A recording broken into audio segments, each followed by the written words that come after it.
Gente, a notícia do momento é a novela de fruta. Novela de fruta, quem diria? Gente, eu fiquei tão pasmo, assim, como a coisa funciona e eu acabei entrando nisso meio que até de um certo hiperfoco, que eu até fiz aqui um roteiro rápido aqui pra gente falar disso aqui. Novela de fruta tem sido um assunto aí na internet afora. Logicamente, como a internet funciona por algoritmos e bolhas, talvez nem todo mundo esteja sabendo, mas olha aqui do que eu tô falando, pra quem não sabe. Vamos ver rapidinho essa matéria aqui, curtinha do Metrópolis pra vocês verem. Já parou para pensar que a novela das frutas pode estar te fazendo mal psicologicamente? Aí já tem algo interessante, o portal de notícias, o Metrópolis já está considerando que a gente que está assistindo o vídeo já sabe do assunto, né? O que, que seria a novela das frutas de alguma forma. O conto que retrata o abacatu, do bananildo e a moranguete, entre outras frutas, já virou caso de polícia. E as novelas verticais também preocupam os psicólogos. De acordo com especialistas ouvidos pelo portal Metrópolis, o conteúdo é considerado superficial e com ganchos que levam o espectador para o próximo vídeo, com estratégia de um consumo sem fim. Para alguns. E vocês já estão vendo por que eu estou trazendo a notícia, né? É algo que tem incomodado, assim, algumas pessoas na sociedade. E também tem a questão relacionada ao consumo desse conteúdo por crianças, né? Porque vai trazer uma temática ali que talvez eles não devessem estar vendo naquele momento. Para alguns psicólogos, isso tira a sensibilidade porque banaliza situações com roteiros que incluem palavrões, violência, preconceito, misoginia e sexualização. O consumo desse conteúdo, principalmente para crianças e adolescentes, levanta preocupações.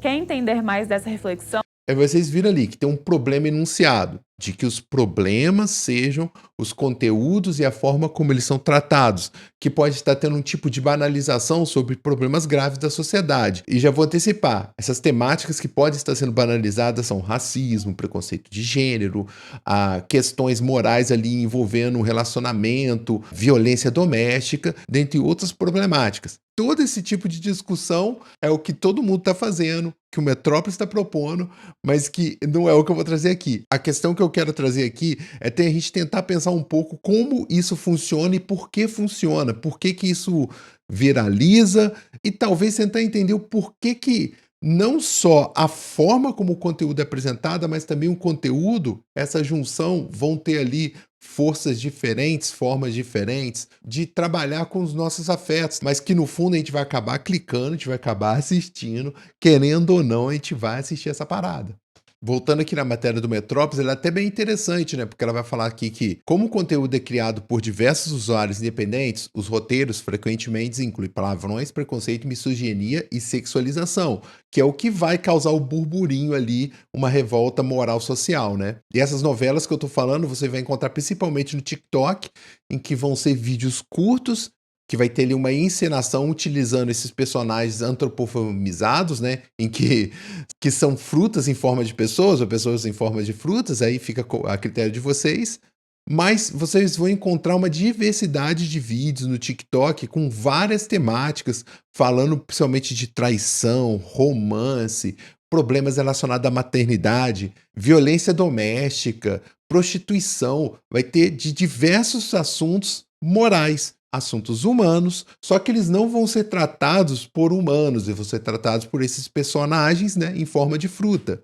Então, para tentar entender essa viralização, eu acho que a primeira coisa que a gente tem que pensar é sobre essa estética do bizarro, né? E essa estética do bizarro, ela vai ser causada por uma junção entre estranhamento e familiar. Então, vamos dizer que é um estranhamento familiar causado pela antropoformização. E essa questão que eu tô falando é porque a gente vai estar ali sempre pensando a questão do humano e fruta. A gente vai estar pensando essas duas categorias como intercambiáveis, relacionais, e vai fazer a gente pensar o quê? Temos aqui um ser humano, características de humano, e tem as frutas. Então a gente vai ter ali uma fruta com um corpo humano, falando igual humano, desenvolvendo questões humanas, e isso vai dar aquele distanciamento da realidade, porque não existe isso na realidade. Eu sei que eu tô falando algo óbvio, mas a questão é que essa coisa de você ter ali elementos familiares que vão compor ali a familiaridade sentimental e possibilitar com que a gente crie uma relação afetiva com aquele produto, com que aquilo nos afete emocionalmente. Por outro lado, a gente vai ter um distanciamento, porque são as frutas não são seres humanos. E isso possibilita com que certos temas, quando chegam de forma pesada, eles venham, de certo modo, também suavizados. Eles não vão vir com o peso que seria se fosse um grafismo humano daquilo ali acontecendo. Aí, isso vai estar alinhado ao quê? A uma forma. E essa forma, ela vai ter o quê? Um drama instantâneo e ela vai ter também ganchos para a continuidade. Aliás, na música a gente chama isso de hook, de gancho, né? Só que no termo em inglês, né, isso é popularizado entre os músicos, mas a gente fala que é o hook, que seria aquele elemento que você vai fisgar rapidamente quem está ali consumindo aquele produto, que é esse ponto em que você vai ficar pensando assim, caramba, o que vai acontecer? E tudo isso somado também o quê? A estética do bizarro que eu falei. Que ele vai além do humano fruta. A estética do bizarro que eu estou apontando, ela também tem o quê? Ela vai ter também a descontinuidade da IA, porque a IA ela não vai conseguir produzir os microvídeos com coisas semelhantes, onde os personagens eles vão de uma cena para outra mudar suas características físicas, talvez vão aparecer maiores, menores, vai ter ali detalhes que vão ser diferenciados e que isso vai dar um senso ainda mais de bizarrice ainda na coisa, mas que de certo modo parece que tudo isso vai ter até uma característica cômica e vai suavizar o problema. Vai ser um micro momento ali de distração, mas que não vai se perder pelo geral que a narrativa vai apresentar. Aí vou sugerir da gente assistir um episódio desses aqui para vocês verem. Nossa, Perita, tá durinho já, parabéns. Obrigado, é graças a você, personal abacatudo. Perita, porque ela é uma pera, entendeu? Já está tarde, amor. Vamos pra casa. Ela está no meio do treino. Não atrapalhe ela. Pode ir na frente, Bananildo, depois eu vou. Vou preparar esse franguinho aqui pra mim comer com minha princesa quando ela chegar. Ela é tão esforçada. Aí você vê a situação, né? A banana preparando o frango. Fiz um franguinho pra gente comer juntos, amor. Tô sem fome, Bananildo, merendei com abacatudo. Com quem você tanto conversa, amor? Para de ser tóxico, Bananildo, estou conversando com amigas. Aí você vê, né? Já tem ali uma condição de suspeita rapidamente lançada. O que acha da gente treinar juntos hoje, hein, amor? Não inventa história, Bananildo, você sabe que tem o personal abacatudo. Só hoje, amor, vamos? Não, já falei que não. Tô cansado dessa situação, acho que vou pra casa. Será que não sou suficiente pra pera? Né? E é tudo telegrafado, né? Vocês podem ver. Já estava bem claro que ele estava querendo ter um pouco de atenção com a pera, mas ao mesmo tempo, assim, eles vão lá e enunciam isso no roteiro. Oi, você é o marido da senhora Pera? Sou eu sim, por quê? Sou a esposa do abacatudo, encontrei algo no celular dele e preciso te mostrar. E já dá o gancho, ó. Você quer saber o que ela vai mostrar? Parece óbvio, não parece? Mas mesmo assim, você não sabe. Se você quiser, você vai ter que procurar o episódio 2. Para mostrar para vocês o exemplo de continuidade rapidinho, dá uma olhada aqui nessa criança, o rosto dela. Quer dizer, criança não, esse abacate. Não vai ser meu filho. Como você pode... Viu o rosto mudando? E isso aqui acontece várias vezes, né? Os personagens vão mudando de forma, às vezes, vão adquirindo. Olha lá, ele era fortão, agora já não é tão mais. Mas o importante para nossa discussão aqui é entender que esses elementos, essas coisas que são meio contraditórias, elas acabam não sendo um problema. Por exemplo, lá no fundo, aí a médica, a enfermeira, não sei, ela é humana nesse mundo cheio de... Ela é uma humana nesse mundo de frutas. Então a gente pode analisar da seguinte forma. Essas novelas, elas primeiro, elas seriam o que a gente chama de AI slop, que seriam, na verdade, o que? É barato, funcional, porém descartável. Ou seja, coisas que acontecem ali para criar uma experiência momentânea, sem uma preocupação se aquilo vai realmente se consolidar com o tempo. Em segundo, nós vamos ter ali narrativas que são tóxicas e sexualizadas em diversos momentos.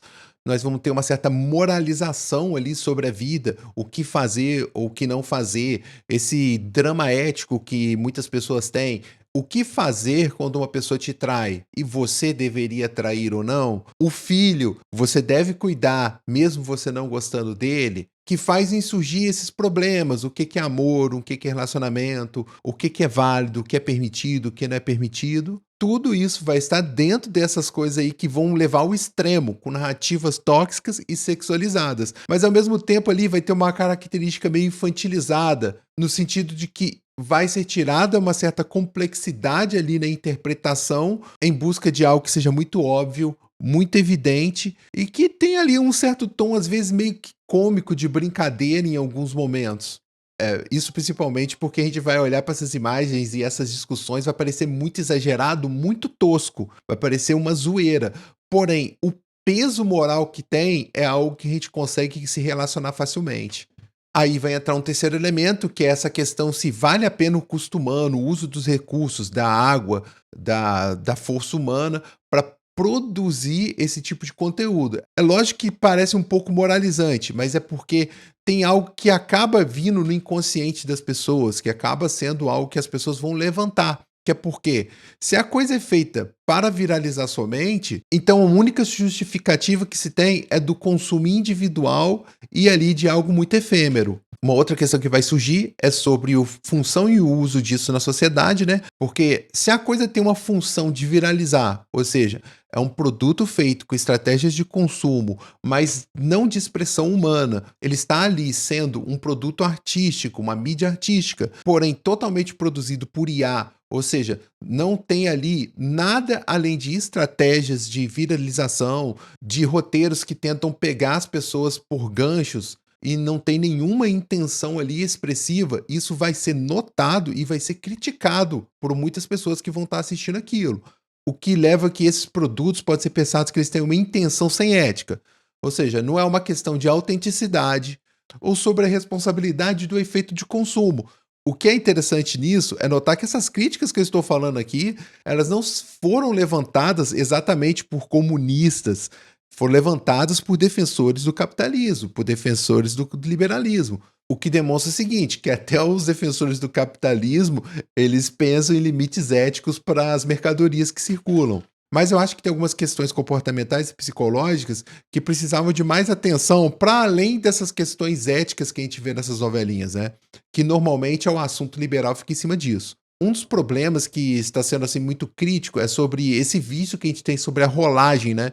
Que vão até inventar um termo em inglês chamado doom scrolling, que, para resumir rapidamente, seria a forma das pessoas ficarem rolando ali os feeds de notícia, ou no caso do TikTok, Instagram, rolando os feeds de vídeo, você ficar ali tempos onde o seu consumo ele acaba sendo muito vazio.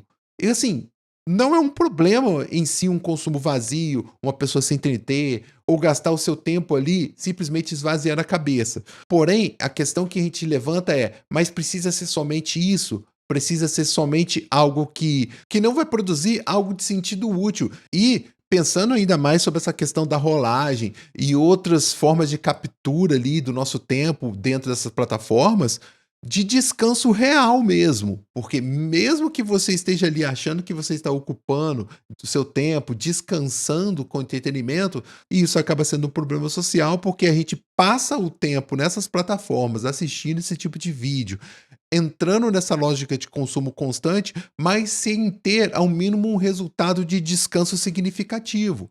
Tem todos esses problemas levantados, mas a gente vai perguntar, mas por que isso funciona? Eu poderia aqui ter listado infinitas coisas, a gente pode falar de diversos assuntos, mas eu separei aqui 4 elementos que eu acho que já dá pra gente ter uma noção desse fenômeno. Primeiro, essas novelas elas são simples o bastante para ter uma produção rápida. Vai se utilizar ali um aparato tecnológico com as inteligências artificiais generativas que vai produzir rapidamente roteiro, vídeo, e tudo vai ser feito com pouco esforço relativo, no sentido que se você tivesse que elaborar um roteiro, fazer toda uma edição, uma criação desses personagens, uma edição de vídeo, tudo isso demoraria muito. Você diminui a quantidade de processos, aceitando os problemas que eles vão causar, que vai ocorrer como o de continuidade que eu mostrei, mas tem ali outros ali que são muito bizarros. Uma fruta falando com o outro, olhando para o lado diferente, objetos que aparecem, desaparecem.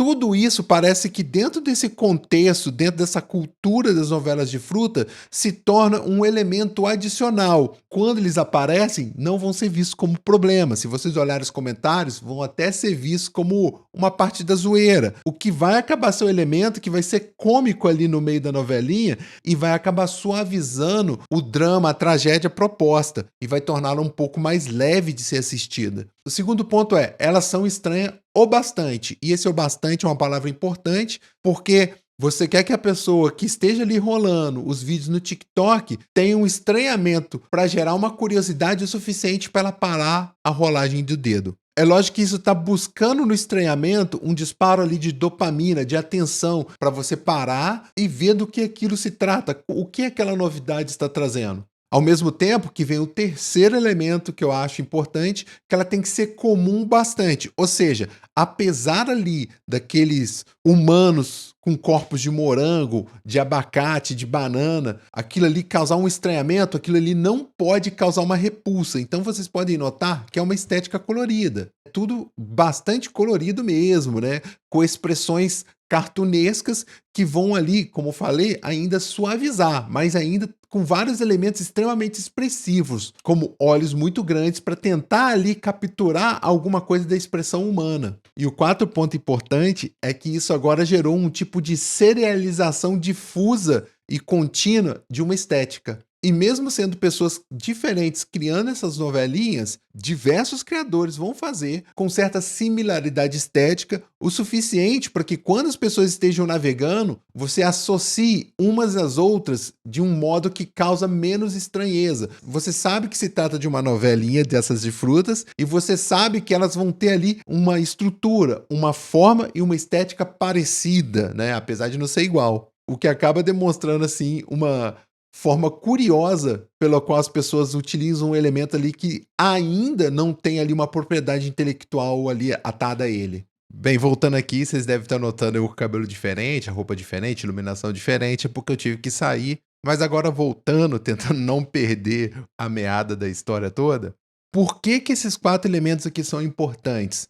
Por que que eu estou chamando a atenção por eles? É porque, no fundo, eles acabam sendo o quê? Despretensiosos. Nenhuma dessas novelas de fruta, como vocês podem perceber, quer ser uma grande arte, quer ser um super filme, quer ensinar grandes coisas, tem grandes metas ou vontades e intenções humanas ali. É simplesmente, elas querem o quê? A sua atenção. Elas querem que você entre ali e despretensiosamente gaste o seu tempo ali. E ser despretensioso acaba sendo extremamente importante no mundo de hoje, em que é muito difícil a gente decidir. Tem a questão lá do existencialismo todo que eu falei lá no vídeo do Persona, que a gente pode até voltar, no qual muitas decisões que temos para tomar na vida, considerando que a gente tem uma certa liberdade nessas escolhas, isso acaba trazendo muita ansiedade, muita angústia e uma dificuldade para se responsabilizar sobre aquilo. E essa despretensão ela vai ser importante, porque ela vai quebrar o paradoxo de escolha em um ambiente, como eu já venho falando, de capitalismo de vigilância. Que explicando rapidamente que eu já expliquei um pouco mais lá no vídeo anterior de Buried the Light, que vocês podem até conferir aqui que eu devo pôr no card. No caso, o capitalismo de vigilância que eu estou falando é pensar que nessas plataformas digitais, no caso TikTok, Instagram, YouTube, etc., eles vão ter uma lógica em que eles vão estar ali sempre mapeando nossos comportamentos para criar uma previsibilidade a partir dos algoritmos. O ponto que eu quero dizer é que essa forma como o capitalismo de vigilância funciona, ou capitalismo de plataforma, ou qualquer outra forma que você vai tentar encontrar aí socialmente falando sobre como as plataformas fazem, elas vão tentar gerar lucro pelo engajamento, buscando retenção, aumentar o lucro por publicidade, aumentar também a previsibilidade sobre a venda, para que isso consiga um melhor contrato entre a plataforma e os anunciantes, principalmente, é lógico. Mas o ponto principal é entender que é todo um sistema que a gente fica vivendo, que vai tomando o nosso tempo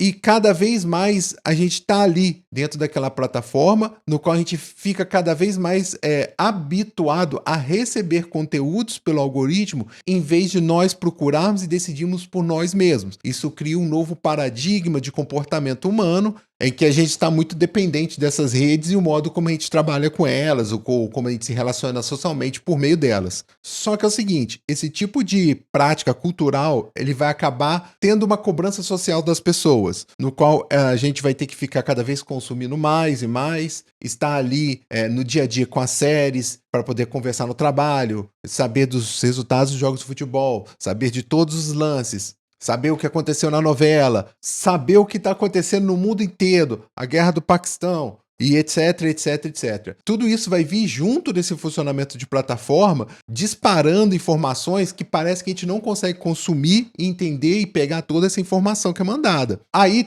que acontece? Toda vez que você vê algo novo, que exige um comprometimento, e ali na plataforma você tem ali a possibilidade, no YouTube ali, nos quadrinhos de thumbnail, escolher entre 20, 30, 40 vídeos, às vezes de comédia, de vários gêneros, ou no Netflix, vários filmes, séries, clássicas, novas, tudo isso acontecendo ao mesmo tempo, tanta possibilidade, vai causar um fenômeno chamado paradoxo da escolha. É um conceito que ele foi produzido pelo Barry Schwartzer, que mais ou menos ali no começo dos anos 2000, no qual ele vai lançar o livro chamado Paradoxo da Escolha. A ideia é a seguinte: quanto mais possibilidades temos de escolha, mais a gente se sente responsável e aquilo acaba trazendo uma ansiedade, uma agonia e uma indecisão que vai acabar provocando paralisia, porque vai rolar um tipo de medo de errar, porque pode gerar arrependimento e insatisfação. Parece muito pequeno. Tem um monte ali de série de TV na Netflix, animes, filmes, e é o seguinte, você vai doar o tempo àquilo. Você sabe que se você começar a ver uma série, você vê o capítulo 1, você praticamente está se comprometendo a assisti-la toda. Você assistir um filme de 3 horas pode ser muito custoso para o seu tempo. E quando você toma uma decisão dessa, em que você doa o seu tempo para aquilo, você pode estar se abdicando de um tempo de estar com a sua família, com seu filho, de resolver um problema, de realizar um projeto pessoal, mas é que a ideia é que esse paradoxo que está falando o quê? Da relação de consumo que se tem dentro do capitalismo vigente, né? Dentro dessa perspectiva liberal que a gente tem da vida. O Barry, ele vai chamar de paradoxo por quê? Porque tem-se um pressuposto liberal de que quanto mais escolhas que temos sobre um produto, melhor. Porém, ele vai dizer que não é bem assim. Quanto mais escolhas você tem, mais indecisão você tem. Porque assim, os produtos, em vez de elas terem distinções muito claras, elas vão ter tantos produtos que eles vão ser muito parecidos com diferenças muito pequenas. Talvez alguém já deva até ter visto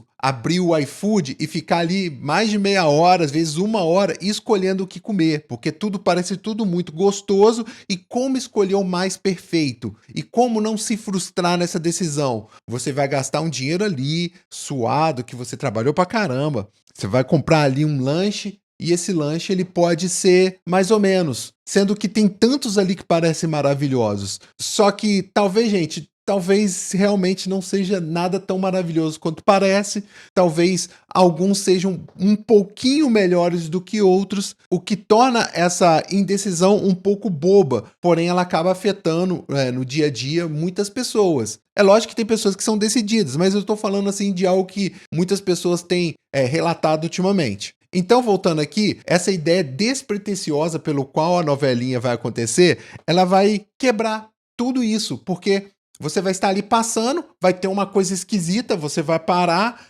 e vai ter ali uma historinha acontecendo. 1 minuto de comprometimento não é muita coisa. Termina um episódio e pensa, mas o que será que aconteceu? Só mais 1 minuto. Você gastar pequenas doses de tempo não parece um comprometimento muito grande. E se não for tão bom assim, você nem esperava que fosse tão bom assim. Não é o mesmo em que você vai assistir uma série e vai ter ali um monte de fãs ali te cobrando sobre o que está acontecendo. E parando para pensar, isso parece que a gente está festejando uma mediocridade. O que não é exatamente ruim, mas que isso demonstra um sintoma social, assim, que a gente pode pensar sobre, né? Às vezes as pessoas vão olhar para as novelas de fruta e vão partir para aquele aspecto mais moral, aspecto de que, olha o conteúdo, isso vai destruir os jovens, nossa sociedade está degradando, já foi melhor. vamos começar a fazer essas discussões sobre gosto, que são subjetivas e tem a ver com como as pessoas devem se comportar ou não. E em meio a isso, tem tantas demandas no mundo social hoje que a gente acaba entrando nessa ideia que eu falei do paradoxo de escolha. É lógico que, assim, eu preferia estar falando aqui mais na linha do existencialismo, mas eu acho que falar nessa questão do paradoxo de escolha, ela é um pouco mais fácil de entender para esse caso específico, porque aí a gente vai estar falando assim de comportamentos, de aspectos psicológicos, que eu acho que se não acontece que vocês, em certa medida, vocês já devem ter observado isso em algum parente, algum colega, uma pessoa que vocês conhecem, um tipo de situação parecida, em que a pessoa ela é cronicamente online, meio presa ali naquele processo todo, ela fica sempre vivenciando tudo o que acontece nas redes e acaba não percebendo o tempo gasto naquilo. Agora, se formos pensar assim numa crítica um pouco mais, vamos dizer assim, mais materialista, quando eu vejo esse tipo de fenômeno nas redes de consumo muito rápido, eu só fico pensando como a experiência está cada vez mais reificada, pensando no sentido do Jörg Lukács, no qual as experiências acabam se tornando mercadoria cada vez mais coisificadas, em que as obras vão tendo mais uma relação de consumo imediato e elas acabam não sendo processadas enquanto trocas de experiências humanas. E como eu falei, por que funciona? Porque vai estar envolvendo esses sentimentos todos que eu falei, dentro dessa lógica do algoritmo, do consumo pela plataforma e também dentro das vontades que nós temos socialmente. No caso, tudo funciona para a captura da atenção. Não há uma intenção profunda ali de se desenvolver algo com esse produto. Por outro lado, quem está ali assistindo isso também não está esperando nada absurdo. Nós vivemos em uma condição de vida em que os nossos tempos são muito reduzidos. A gente acaba tendo pouco entretenimento para além do que as mídias digitais acabam trazendo para gente.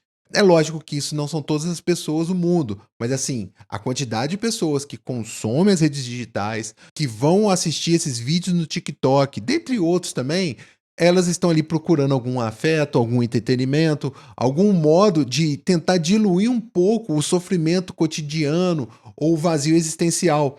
E é interessante disso tudo é pensar como esse fator psicológico de como essas historinhas elas acabam se colocando em evidência temas comuns da vida de muitas pessoas, né? Romance, vida cotidiana, problemas morais, trair ou não trair, namorar ou namorar, cuidar do filho ou não cuidar, essas questões que muitas pessoas vivem ou tem algum conhecido que viveu e que acabam se tornando ali parte do dia a dia, parte dessas angústias. Enquanto a gente tem que trabalhar, em outros momentos a gente tem que cuidar de nossa vida. E essas questões vêm dentro desse material antropoformizado. Nós temos ali seres humanos que são frutas. Tem a moranga ali, que tem uma forma humana, e às vezes aparece ali ela gostosona e toda empoderada ali, e tendo que lidar com um relacionamento, sei lá, com abacate, abacatudo, que tem uma masculinidade, mas ele é tóxico, mas aí vai a moranga, trai o abacate vai lá e se torna o bonzinho da história, e essa troca muito louca aí que vai acontecendo, né? Vai dando interesse nas pessoas, né? Eu não consigo nem deixar de rir pensando nessas histórias. E é interessante porque não tem intenção ou mensagem alguma. Às vezes você pode até assistir e tirar uma mensagem, né? Mas a única intenção que tem esse tipo de produto é lucratividade. Pegar a sua atenção para gerar cliques e gerar renda para o criador. A plataforma, querendo o seu tempo, vai valorizar cada vez mais isso conforme isso passa a ocupar o seu tempo. Não importa o valor moral que isso tem. O que importa é que o seu tempo acaba se tornando um tipo de commodity para a plataforma. E esse assunto ele é muito esquisito para mim, porque eu nunca imaginei estar falando disso algum dia. Mas quando eu começo a ver ali os jovens, alunos meus, o meu filho comentando, aí começa a aparecer YouTubers fazendo reacts dessas novelas e dramatizando ainda mais, criando conteúdo sobre conteúdo. E, por outro lado, um monte de notícia moralizando a coisa de um jeito que não tenta olhar para o sistema ao qual ela está incluída.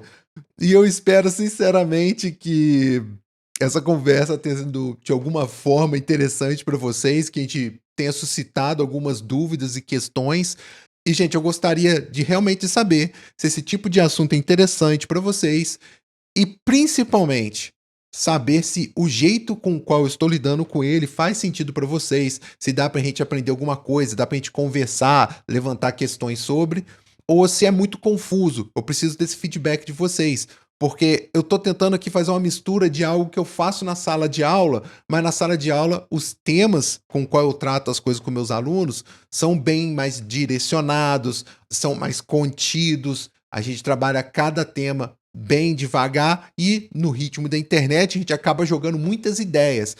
Talvez será que eu deva trabalhar mais profundamente os conceitos ou colocados de modo pincelado funciona para vocês? E deem sua sugestão. Muito obrigado. Se você chegou até aqui, por favor, realmente compartilhe, porque é muito difícil fazer esse tipo de coisa. Se inscreva e até mais.